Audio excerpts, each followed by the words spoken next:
O Mente Aberta, a finalidade, Gil, é discutir mesmo esses temas que às vezes são tabu dentro da igreja, que a gente não fala dentro da igreja. O nosso alvo aqui no programa é mesmo abrir nossa mente para a política. E muita gente acha que política mesmo é coisa de crente, de evangélico, de evangélica, de cristão, né? Falar de política, mas você trabalha com um grupo de ação política, sim tema para a gente, né? Nossa, com certeza, né? Eu participei agora do Confra Jovem, né?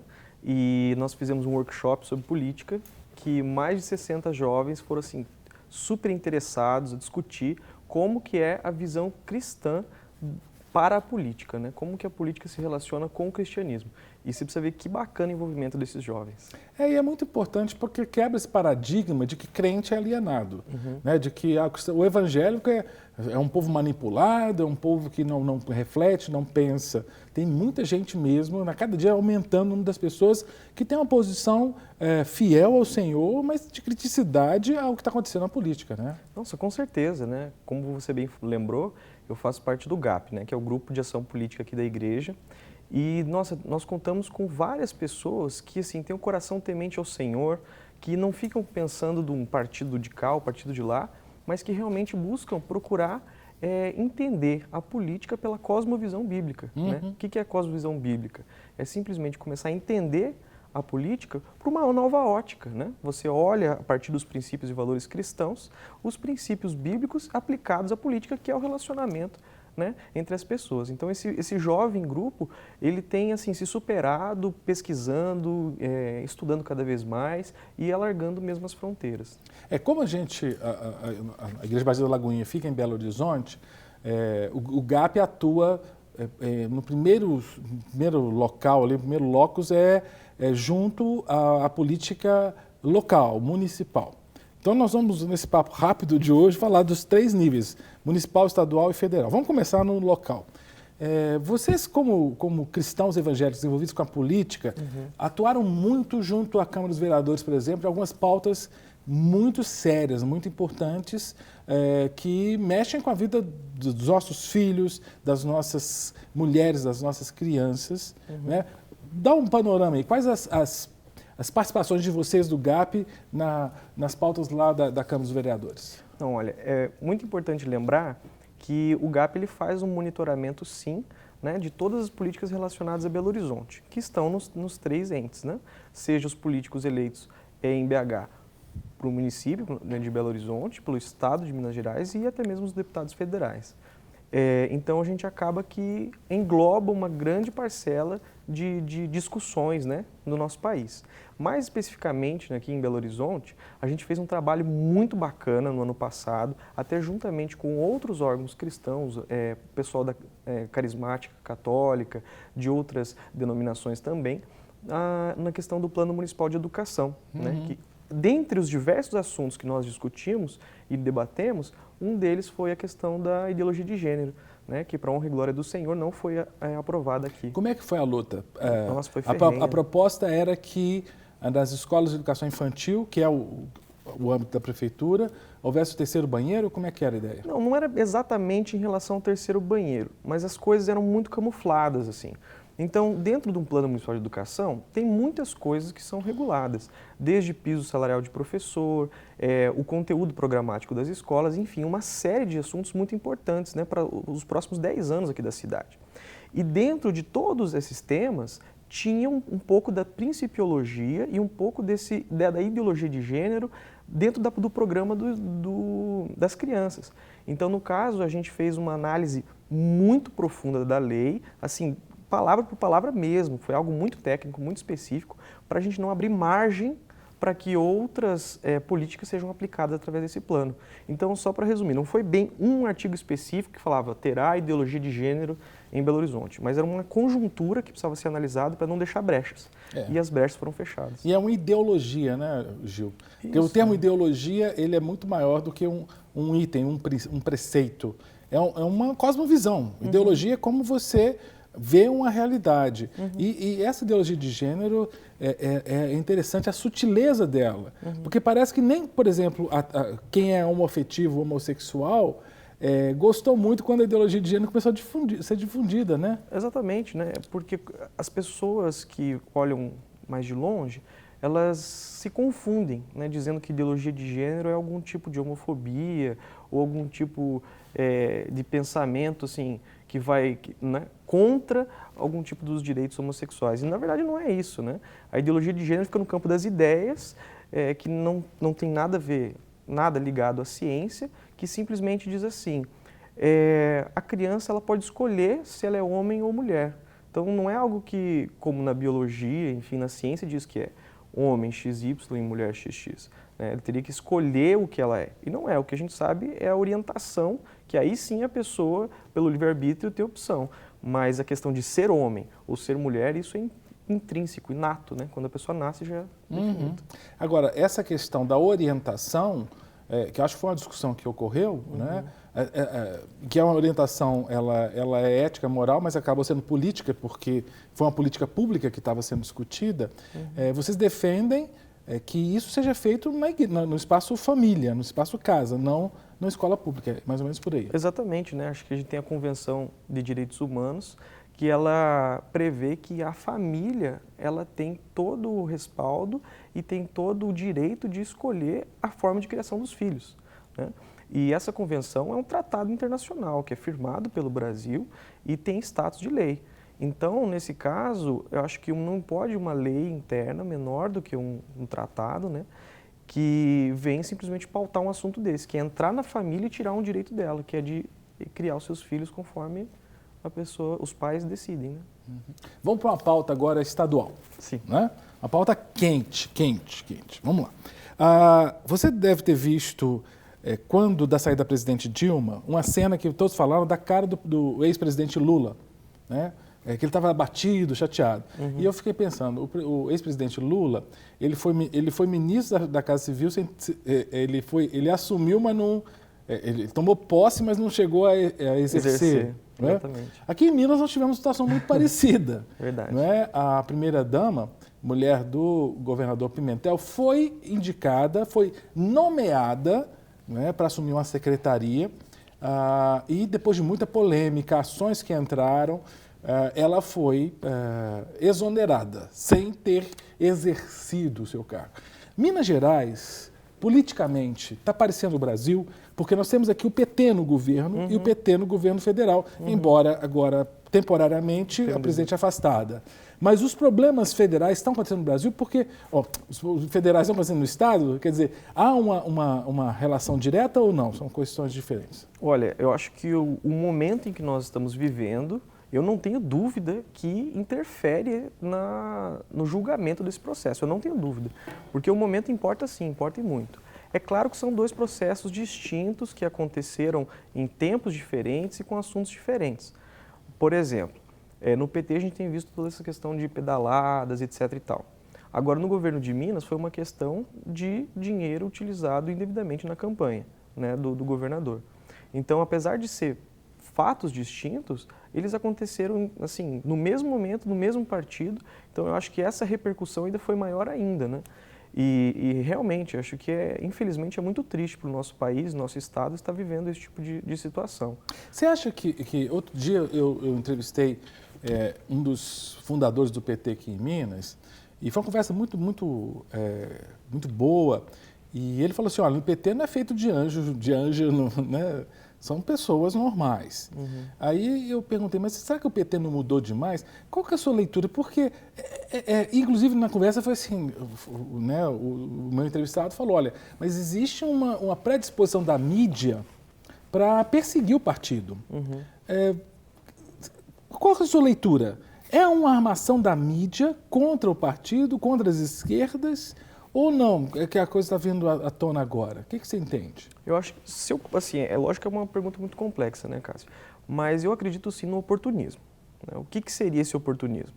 Existe toda essa insatisfação popular em relação ao governo da Dilma, que não deu certo. Então, acho que a mídia, sim, aproveitou dessa onda, dessa insatisfação, para colocar mais assim, em evidência. Lenha no fogo. Exatamente, lenha no fogo. Então, não quer dizer que ela começou o fogo, também não acho, mas é isso que você falou, ela colocou lenha com certeza, sem dúvida. Né? O Partido dos Trabalhadores, assim como qualquer instituição, né, nacional, enfim, igreja, etc., tem pessoas boas e pessoas que, não, que infelizmente decidem por tomar caminhos que não são bacanas. Mas eu acho que também a gente generalizar e falar que tudo é ruim, acho que também não é o caminho. Uhum. E o que você entende do que está acontecendo? Porque desde a saída da presidente Dilma, para ficar esse período até 180 dias afastada, e da entrada do vice-presidente Michel Temer como presidente interino, algumas manifestações têm ocorrido no Brasil. Numericamente, incomparavelmente menor do que aquelas pedindo a saída da Dilma. Mas essas manifestações pedindo a saída do Michel Temer. O perfil desse manifestante é o perfil do apoiador da Dilma, ou você entende que o grupo agora está híbrido? Tem gente que não quer nem Dilma, nem Michel Temer. Como é que você entende? Olha, isso aqui digamos assim, é um achismo meu, né? Eu acredito que essas manifestações, ocupações que estão acontecendo são sim de pessoas envolvidas ou ligadas, direto ou indiretamente, com o Partido dos Trabalhadores. Eu acho que é justamente por ter saído do poder, você viu alguns ministérios sendo fechados, enfim, muita gente que tinha cargo comissionado sendo exonerada. Então, tudo isso causa internamente um grande boom, assim, né? E por isso eu entendo que, sim, essas manifestações que estão acontecendo de ocupação, majoritariamente são desse tipo de partido. Mas, por outro lado, eu creio que a insatisfação em relação ao governo Temer é generalizada, né? Talvez as pessoas que não querem o Temer ainda não foram às ruas, né? Às vezes estão cansadas dessa luta, às vezes elas estão envolvidas com a crise, trabalhando, enfim, né, no seu dia a dia, mas essas pessoas elas não estão contentes. Você acha que as medidas de austeridade, as propostas, o ministério mais conservador, não dão indicação de que ele quer fazer diferente do que foi feito com a Dilma? Olha, eu acredito que o governo está tentando fazer é reconquistar a confiança do povo. E para isso ele tem que remediar algumas questões que, assim, estão incrivelmente problemáticas, né? A questão da austeridade, os gastos com previdência hoje no país estão a cerca de 50% dos recursos públicos. Então isso precisa ser analisado, né? Precisa ser pontuado e falado assim, não, até onde que a gente consegue investir nisso? Será que não foi por isso que a Previdência foi agregada ao Ministério da Fazenda, para que haja um controle maior desses gastos? Talvez, né? O que eu tenho escutado, né, de todo o aparato governamental é justamente essa análise, esse balanço que eles estão tentando fazer das contas públicas. Então, a todo custo, eles estão tentando falar assim, bom, vamos ver o que está acontecendo aqui dentro para aí sim a gente propor soluções. Então, nesse momento agora, eu creio que ainda é cedo para a gente traçar um perfil se realmente esse governo é diferente ou não. Porque estamos num momento de análise, por enquanto. Né? E aquela polêmica dos ministérios? São duas polêmicas. A primeira, que talvez não seja tão forte assim, que é a redução, né? Que era um clamor. Né? Você tinha muitos ministérios e esses ministérios não tinham só os empregos de primeiro escalão, você tinha o segundo, terceiro, né? E aí virava um cabide de empregos para pessoas apadrinhadas e coisas do tipo. Então, que essa turma aí que perdeu emprego, com certeza hoje não está gostando. Mas teve outra questão da indicação dos ministros. Eu já ouvi alguns comentários que eu achei até muito interessantes, dizendo assim que indicação para o ministério não é seleção de elenco para Big Brother, que eu achei muito interessante. que no Big Brother você tem que colocar uma pessoa afrodescendente, uma branca, um baixinho, um alto, um rico, um pobre, uma loura, um moreno. Né? Falando assim, não, ministério não é isso. O ministério você tem que colocar pessoas competentes. Qual que é a sua leitura? Foi um vacilo do Temer não ter colocado uma mulher, uma pessoa negra, ou ele sabia e ele preferiu correr o risco? Olha, eu acho interessante essa pergunta, Cássio, e realmente a gente tem que ter muita sabedoria, né, na hora que agir. E por isso a gente tem que pedir sempre o auxílio de Deus, né, ao tomar as nossas decisões. Porque realmente eu nunca tinha parado para pensar exatamente como a mídia iria pensar nisso. Eu, né, no lugar do Temer, eu realmente procuraria os melhores técnicos. Acho que eu nem olharia por essa questão sabe, do Big Brother. Não, eu olharia pelo perfil técnico. Eu acho quem que é a pessoa, né, o ser humano, independente de raça, sexo, cor, enfim, não interessa. Qual é o ser humano mais competente para aquela área? Eu acho que eu buscaria dessa forma. Mas realmente acho que foi um vacilo do Temer não ter colocado antes uma mulher para exercer o ministério, e agora ele tentou remediar indicando a presidente do BNDES, né? Que, assim, eu também não creio que ela seja só por ser mulher, porque ela tem um perfil executivo excelente. Então, vamos ver. Mas você não acha que hoje a gente está vivendo uma casca de ferida nacional, assim, desse negócio politicamente correto? A da agonia. Porque, assim, tudo, você entende? Ela é competente, não é porque ela é mulher, ou o João é competente porque é homem. São competentes porque estudaram, têm uma trajetória, que às vezes me dá a impressão de que isso joga muito para a torcida. Você entende? Por exemplo, a questão do BNDES. Você acha que nesses 180 dias, que há a possibilidade da presidente Dilma voltar, é tempo suficiente para a caixa preta do BNDES ser aberta? Olha, deixa eu abrir um parênteses antes de responder essa pergunta, que é o seguinte. Ao meu ver, esse processo tem que ser julgado o mais rápido possível. Né? Não tem assim 180 dias para ser julgado e mesmo assim, se não for julgado, ela volta. Não, gente, esse processo tem que ser rápido, tem que ser dinâmico. Teve impeachment, tchau, vamos fazer novas eleições, ou enfim, se o Temer foi impeachmentado também, ou se não assume de vez.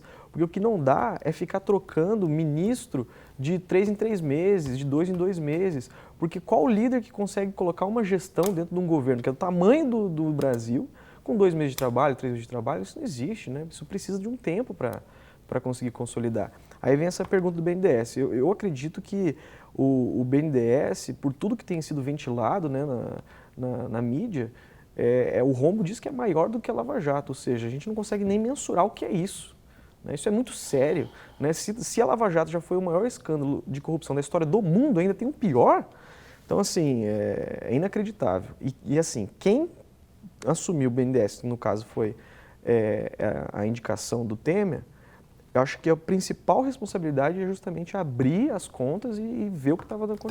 Transparência. Né? Será que essa questão do BNDES não explica um pouco, eu digo assim, a questão do investimento em outras nações, do investimento externo, estou dizendo de projetos em outros países que foram financiados com dinheiro público brasileiro, do BNDES, países da África, países aqui da América Latina, sobretudo os países bolivarianos, que foram esses países que agora se mostraram contrários ao governo Temer. Essa postura negativa desses países, ela revela o que para você em termos de política internacional? Que a América Latina está bolivariana ou que o Brasil está se enfraquecendo ao se associar a eles? Porque são países que, o caso da Venezuela, o Nicolás Maduro está mal na Venezuela, a oposição se fortalecendo, falta energia, falta comida, falta tudo.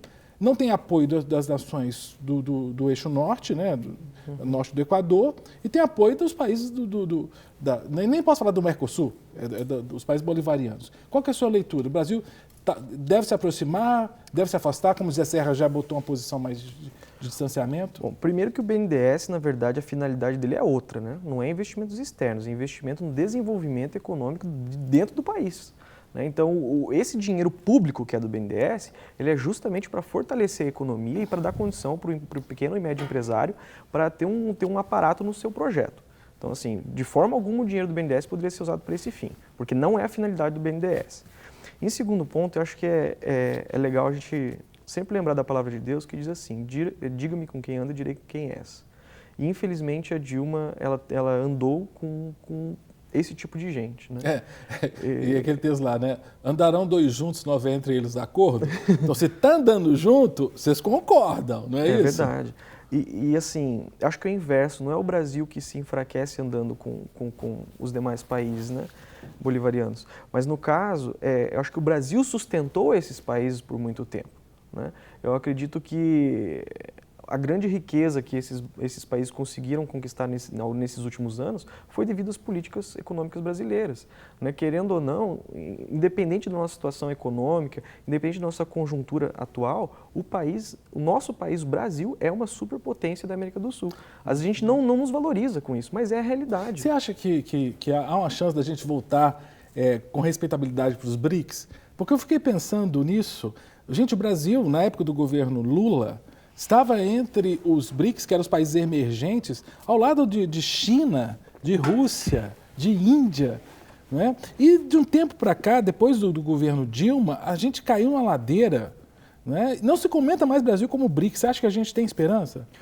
Olha, com certeza, Cássio. Eu acho que o nosso país não só tem esperança, como eu acredito no nosso país. Eu acredito no desenvolvimento do nosso país e a gente não reconquistar o respeito não só frente ao BRICS, mas também à frente aos países norte, né, Estados Unidos e Europa. Eu acredito que a zona do euro ainda vai olhar para o nosso país e olhar com respeito, né, com autoridade. É isso que eu acredito e por isso que eu quero lutar pelo nosso país.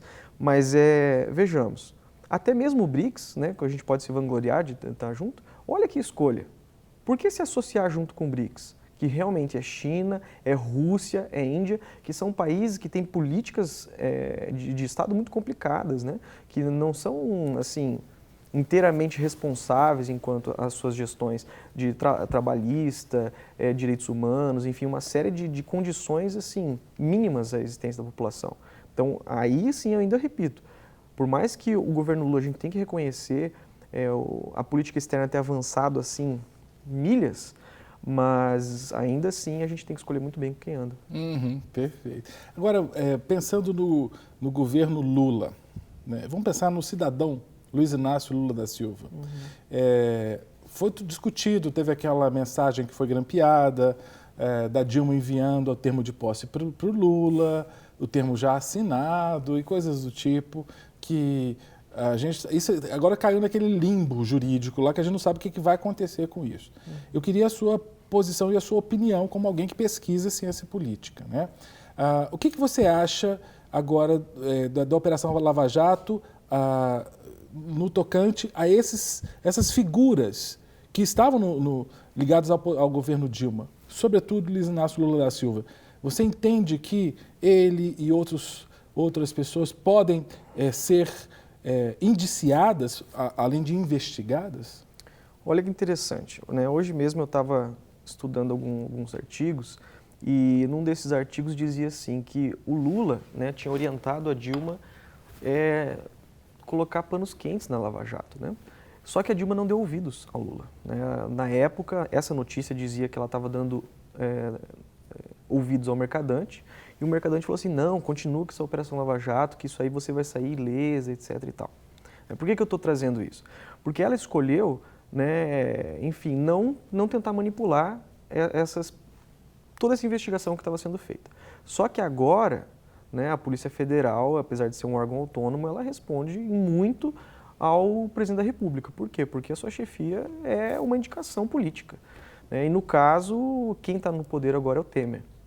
Então, assim, eu peço a Deus para que toda essa investigação continue do mesma forma como está, ou melhor, e não retroceda.